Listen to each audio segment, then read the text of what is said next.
Hello, ನಮಸ್ಕಾರ. ಹೇಗಿದ್ದೀರಾ? ಇವತ್ತು ಅಕ್ಟೋಬರ್ 2 ಗಾಂಧಿ ಜಯಂತಿಯಂತೆಯೇ ಲಾಲ್ ಬಹದ್ದೂರ್ ಶಾಸ್ತ್ರಿ ಜನ್ಮದಿನ ಕೂಡ ಇವತ್ತೇ.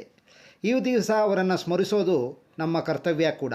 ಹೀಗಾಗಿ ಅವರ ಬಗ್ಗೆ ಗೊತ್ತಿಲ್ಲದ ಒಂದಷ್ಟು ಅಪರೂಪದ ಸಂಗತಿಗಳನ್ನು ನಿಮ್ಮ ಮುಂದೆ ಇಡೋ ಪ್ರಯತ್ನ ಮಾಡ್ತಾ ಇದ್ದೇನೆ. ಅದಕ್ಕೂ ಮೊದಲು ನೀವಿನ್ನೂ ನಮ್ಮ ಚಾನಲ್ನ ಸಬ್ಸ್ಕ್ರೈಬರ್ ಆಗದಿದ್ದಲ್ಲಿ ದಯವಿಟ್ಟು ಕೆಳಗಿನ ಬಟನನ್ನು ಒತ್ತೋ ಮೂಲಕ ಸಬ್ಸ್ಕ್ರೈಬರ್ ಆಗಿ. ಅದರ ಜೊತೆಗೆ ಪಕ್ಕದಲ್ಲೇ ಇರೋ ಬೆಲ್ ಐಕಾನನ್ನು ಕೂಡ ಒತ್ತಿ ಎಲ್ಲ ನೋಟಿಫಿಕೇಷನ್ಗಳನ್ನು ಕೂಡ ಪಡೀರಿ. ಕಾಮೆಂಟ್ ಮಾಡಿ, ತಪ್ಪಿದರೆ ತಿಳಿಸಿ, ತಿದ್ಕೋತೀವಿ. ಸ್ನೇಹಿತರೆ, ಲಾಲ್ ಬಹದ್ದೂರ್ ಶಾಸ್ತ್ರಿಯವರ ಬಗ್ಗೆ ನಿಮಗೆ ಭಾಳಷ್ಟು ಗೊತ್ತಿರ್ಬೋದು. ಆದರೂ ಗೊತ್ತಿರಲಾರದ ಸಂಗತಿಗಳು ಒಂದೆರಡು ಇರ್ಬೋದು ಅಂತ ನಾನು ಭಾವಿಸ್ತೇನೆ. ಸ್ನೇಹಿತರೆ, ಒಂದಿಷ್ಟು ಇತಿಹಾಸವನ್ನು ಮೆಲ್ಕಾಕೋಣ. ಯಾರಾದರೂ ಸಾಮಾನ್ಯ ವ್ಯಕ್ತಿ ಈ ದೇಶದ ಪ್ರಧಾನಿ ಆಗೋಕ್ಕೆ ಸಾಧ್ಯ ಇತ್ತಾ? ಒಂದು ರಾಜಕೀಯ ಹಿನ್ನೆಲೆ ಇರಬೇಕು, ಇಲ್ಲವೇ ರಾಜ ಮಹಾರಾಜರ ವಂಶದಿಂದ ಬಂದಿರಬೇಕು. ಅಂಥದ್ರಲ್ಲಿ ಒಬ್ಬ ಸಾಮಾನ್ಯ ಹುಡುಗ ಬಡತನದಲ್ಲಿ ಬೆಂದು ಬಸವಳೆದು ಈ ದೇಶದ ಪ್ರಧಾನಿಯಾಗೋದಿದೆಯಿಲ್ಲ, ಅದೇ ಈ ಪ್ರಜಾಪ್ರಭುತ್ವದ ಸೌಂದರ್ಯ ಕೂಡ. ಲಾಲ್ ಬಹದ್ದೂರ್ ಶಾಸ್ತ್ರಿಯವರ ತಂದೆಯ ಹೆಸರು Sharada Prasad, ordinary school teacher. ತಾಯಿ ರಾಮ್ ದುಲಾರಿ. ಶಾಸ್ತ್ರಿ ಹುಟ್ಟಿದ 1.5 ವರ್ಷದಲ್ಲೇ ತಂದೆ ತೀರ್ಕೊಂಡ್ರು. ತಾಯಿಗೆ ಇನ್ನೂ 20 ವರ್ಷ. ವಿಧವೆ, ಮನೆಯಲ್ಲಿ ಕಿತ್ತು ತಿನ್ನೋ ಬಡತನ. ಅಂಥ ಸ್ಥಿತಿಯಲ್ಲಿ ತಿನ್ನುವ ಒಂದು ಹೊತ್ತಿನ ಕೂಳಿಗೂ ಗತಿ ಇಲ್ಲದೆ ತಾಯಿಯ ಮಡಿಲಲ್ಲಿ ಶಾಸ್ತ್ರಿ ಬೆಳೆದರು. ಆದರೂ ಮೌಲ್ಯಗಳನ್ನು ಬಿಡಲಿಲ್ಲ. ಜೀವನದ ಮೌಲ್ಯಗಳನ್ನು ಅಳವಡಿಸ್ಕೊಂಡ್ರು. ವಿದ್ಯಾಭ್ಯಾಸವನ್ನು ವಾರಣಾಸಿಯಲ್ಲಿ ಮಾಡಿದರು. ಆಗ ಸ್ವಾತಂತ್ರ್ಯ ಸಂಗ್ರಾಮದ ಕಿಡಿ ಉಚ್ಛ್ರಾಯ ಸ್ಥಿತಿಯಲ್ಲಿತ್ತು. ವಿದೇಶಿಯರ ಹಿಡಿತದಲ್ಲಿರುವ ದೇಶದ ಸ್ವಾತಂತ್ರ್ಯ ಹೋರಾಟದ ಬಗ್ಗೆ ಲಾಲ್ ಬಹದ್ದೂರಲ್ಲಿ ಆಸಕ್ತಿ ಹೆಚ್ಚಾಗತೊಡಗಿತು. ಭಾರತದಲ್ಲಿ ಬ್ರಿಟಿಷ್ ಆಡಳಿತವನ್ನು ದೇಶದ ರಾಜರುಗಳು ಬೆಂಬಲಿಸ್ತಾ ಇದ್ದಂಥ ಕಾಲ ಅದು. ಅದರ ವಿರುದ್ಧ ಮಹಾತ್ಮ ಗಾಂಧಿ ಕಟುವಾಗಿ ಖಂಡನೆ ಮಾಡಿದರು. ಈ ಖಂಡನೆಯಿಂದ ಲಾಲ್ ಬಹದ್ದೂರ್ ಪ್ರಭಾವಿತರಾದರು. ಈ ವೇಳೆ ಲಾಲ್ ಬಹದ್ದೂರ್ಗೆ ಕೇವಲ 11 ವರ್ಷ ಮಾತ್ರ. ಗಾಂಧೀಜಿ ತನ್ನ ದೇಶದ ನಾಗರಿಕರನ್ನು ಅಸಹಕಾರ ಚಳವಳಿಗೆ ಸೇರೋಕ್ಕೆ ಕರೆ ಕೊಟ್ಟಿದ್ದ ಸಂದರ್ಭ. ಇದೇ ಸಂದರ್ಭದಲ್ಲಿ ಲಾಲ್ ಬಹದ್ದೂರ್ ಶಾಸ್ತ್ರಿಯವರಿಗೆ ಕೇವಲ 16 ವರ್ಷ. ಮಹಾತ್ಮ ಅವರ ಕರೆಗೆ ಪ್ರತಿಕ್ರಿಯೆಯಾಗಿ ತನ್ನ ಓದನ್ನು ಬಿಟ್ಟು ಚಳವಳಿಗೆ ಸೇರಲು ಲಾಲ್ ಬಹದ್ದೂರ್ ನಿರ್ಧಾರ ಮಾಡಿದರು. ತಾಯಿಗೆ ಅದು ಇಷ್ಟ ಇರಲಿಲ್ಲ. ತಾಯಿ ಪರಿಪರಿಯಾಗಿ ಬೇಡ ಅಂತ ಕೇಳಿಕೊಂಡ್ರು. ಆದರೂ ಕೂಡ ಲಾಲ್ ಬಹದ್ದೂರ್ ತನ್ನ ಹಠವನ್ನು ಬಿಡಲಿಲ್ಲ. ತಾಯಿಯ ನಿರೀಕ್ಷೆಗಳನ್ನು ನುಚ್ಚು ನೂರಾಗಿಸಿ ಸ್ವಾತಂತ್ರ್ಯ ಸಂಗ್ರಾಮಕ್ಕೆ ಧುಮುಕಿದ್ರು ಲಾಲ್ ಬಹದ್ದೂರ್.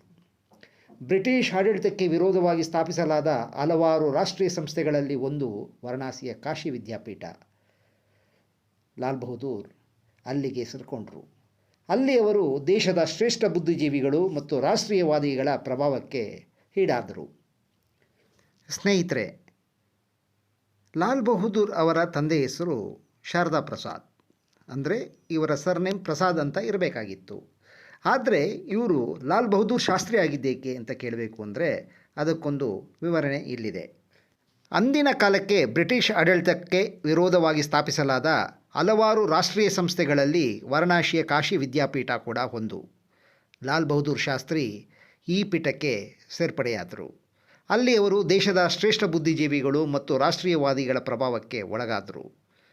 ಶಾಸ್ತ್ರಿ ಎನ್ನುವುದು ವಿದ್ಯಾಪೀಠದಿಂದ ಲಾಲ್ ಬಹದ್ದೂರ್ ಅವರಿಗೆ ನೀಡಿದ ಪದವಿ.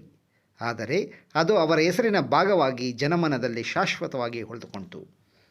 ಲಾಲ್ ಬಹದ್ದೂರ್ ಶಾಸ್ತ್ರಿ 1930ರ ದಶಕದ ಉಪ್ಪಿನ ಸತ್ಯಾಗ್ರಹದಲ್ಲಿ ಭಾಗಿಯಾದರು. ಅದಕ್ಕಾಗಿ 2 ವರ್ಷ ಜೈಲು ಶಿಕ್ಷೆ ಕೂಡ ಅನುಭವಿಸಿದರು. 1937ರಲ್ಲಿ ಉತ್ತರ ಪ್ರದೇಶದ ಸಂಸದೀಯ ಮಂಡಳಿಯ ಕಾರ್ಯದರ್ಶಿಯಾದರು. ಭಾರತಕ್ಕೆ ಸ್ವಾತಂತ್ರ್ಯ ಸಿಕ್ಕ ನಂತರ ಕೇಂದ್ರ ಸಂಪುಟದಲ್ಲಿ ಹಲವಾರು ಪ್ರಮುಖ ಖಾತೆಗಳ ಸಚಿವರಾದರು. ಅದರಲ್ಲಿ ರೈಲ್ವೆ ಖಾತೆ ಕೂಡ ಒಂದು. ಅವರು ರೈಲ್ವೆ ಸಚಿವರಾಗಿದ್ದ ಅವಧಿಯಲ್ಲಿ ರೈಲ್ವೆ ಅಪಘಾತವೊಂದು ಸಂಭವಿಸಿತು. ಇದರಲ್ಲಿ ಸಚಿವರ ಪಾತ್ರ ಏನೂ ಇರಲಿಲ್ಲ.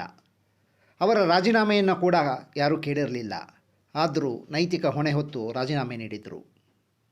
1965ರಲ್ಲಿ ಇಂಡೋ ಪಾಕ್ ಯುದ್ಧದ ಸಮಯ. ಭಾರತದಲ್ಲಿ ಆಹಾರದ ಕೊರತೆ ತುಂಬ ಇತ್ತು. ಒಪ್ಪತ್ತು ಊಟಕ್ಕೆ ಕಷ್ಟ ಇತ್ತು. ಇಂಥ ಸಮಯದಲ್ಲಿ ದಿನಕ್ಕೆ 1 ಹೊತ್ತಿನ ಊಟಕ್ಕೆ ಕರೆ ಕೊಟ್ಟರು ಶಾಸ್ತ್ರೀಜಿ. ಹಾಗಂತ ಅಂದು ಕೇವಲ ಜನರಿಗೆ ಕರೆ ನೀಡಿ ಅವರು ಸುಮ್ಮನಾಗಲಿಲ್ಲ. ತಾವೇ ಒಪ್ಪತ್ತು ಊಟಕ್ಕೆ ಕಮಿಟ್ ಆದರು. ಮಾತ್ರವಲ್ಲ, ಆ ಸಮಯದಲ್ಲಿ ತಮ್ಮ ಸಂಬಳವನ್ನು ಕೂಡ ಬೇಡ ಅಂದರು. ಲಾಲ್ ಬಹದ್ದೂರ್ ಶಾಸ್ತ್ರಿಯವರು ಪ್ರಧಾನಿಯಾದಾಗ ಅವರ ಕುಟುಂಬಕ್ಕೊಂದು ಆಸೆ ಇತ್ತು. ತಮ್ಮ ಕುಟುಂಬಕ್ಕೆ ಒಂದು ಸ್ವಂತ ಕಾರ್ ತಗೋಬೇಕು ಅಂತ. ಆದರೆ ಪ್ರಧಾನಿಯವರ ಕಾರೇ ಇರುತ್ತಲ್ಲ ಅಂತ ನೀವು ಕೇಳ್ಬೋದು. ಆದರೆ ಸರ್ಕಾರಿ ಕಾರನ್ನು ಕೌಟುಂಬಿಕ ಬಳಕೆಗೆ ಬಳಸ್ಕೊಳ್ಳೋಕ್ಕೆ ಶಾಸ್ತ್ರಿ ಸುತರಾಂ ಇಷ್ಟಪಡ್ತಿರಲಿಲ್ಲ. ಮನೆಯವರ ಒತ್ತಾಯಕ್ಕಾಗಿ ಕಾರು ಖರೀದಿಸಲು ನಿರ್ಧಾರ ಮಾಡಿದರು. ಲಾಲ್ ಬಹದ್ದೂರ್ ಶಾಸ್ತ್ರಿ ಮಿತವ್ಯಯಿ, ಜೊತೆಗೆ ತಮಗೆ ಬಂದ ಸಂಬಳವನ್ನೆಲ್ಲ ಅಗತ್ಯ ಇರೋರಿಗೆ ಹಂಚಿಬಿಡ್ತಾಯಿದ್ರು. ಹೀಗಾಗಿ ಅವರ ಹತ್ರ ಉಳಿತಾಯದ ಹಣ ₹1 ಕೂಡ ಇರಲಿಲ್ಲ. ಕಾರು ಖರೀದಿಸೋಕ್ಕೆ ₹5,000 ಸಾಲ ಮಾಡಿದರು.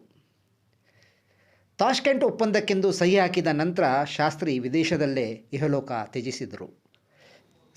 ಮರೆತಿದ್ದೆ, ನಿಮಗೊಂದು ವಿಷಯ ತಿಳಿಸಬೇಕು. ಶಾಸ್ತ್ರಿಯವರ ಹುಟ್ಟೂರು ಮತ್ತು ಶಾಲೆಯ ಮಧ್ಯೆ ಗಂಗಾ ನದಿ ಹರಿತಾ ಇತ್ತು. ಈ ಭಾಗದಿಂದ ಆ ಭಾಗಕ್ಕೆ ಹೋಗಬೇಕಾದ್ರೆ ದೋಣಿಯ ಅಂಬಿಗನಿಗೆ ಹಣ ನೀಡಬೇಕಿತ್ತು. ತಿನ್ನೋ ಚೂರು ಚಪಾತಿಗೂ ಗತಿ ಇಲ್ಲದ ಲಾಲ್ ಬಹದ್ದೂರ್ ಕಾಸನ್ನು ಎಲ್ಲಿಂದ ತರಬೇಕು? ಹಾಗಂತ ಅವರು ಸಾಲ ಮಾಡೋಕ್ಕೂ ರೆಡಿ ಇರಲಿಲ್ಲ. ಶಾಲೆಯ ಚೀಲವನ್ನು ತಲೆ ಮೇಲೆ ಹೊತ್ತು ತಲೆಯನ್ನು ನೀರಿನಲ್ಲಿ ಮುಳುಗಲು ಬಿಡದೆ ಈಜಿ ಪ್ರತಿದಿನ ಆ ದಡ ಸೇರಿ ಮತ್ತೆ ಅದೇ ರೀತಿ ವಾಪಸ್ ಬರ್ತಿದ್ರು. ಇಂಥ ಲಾಲ್ ಬಹದ್ದೂರ್ ಶಾಸ್ತ್ರಿ ತಾಷ್ಕೆಂಟ್ ಒಪ್ಪಂದದ ನಂತರ ತೀರಿ ಹೋದ ನಂತರ ಅವರು ಪಂಜಾಬ್ ನ್ಯಾಷನಲ್ ಬ್ಯಾಂಕ್ನಲ್ಲಿ ಮಾಡಿದ್ದ ₹5,000 ಸಾಲ ಹಾಗೇ ಉಳಿದಿತ್ತು.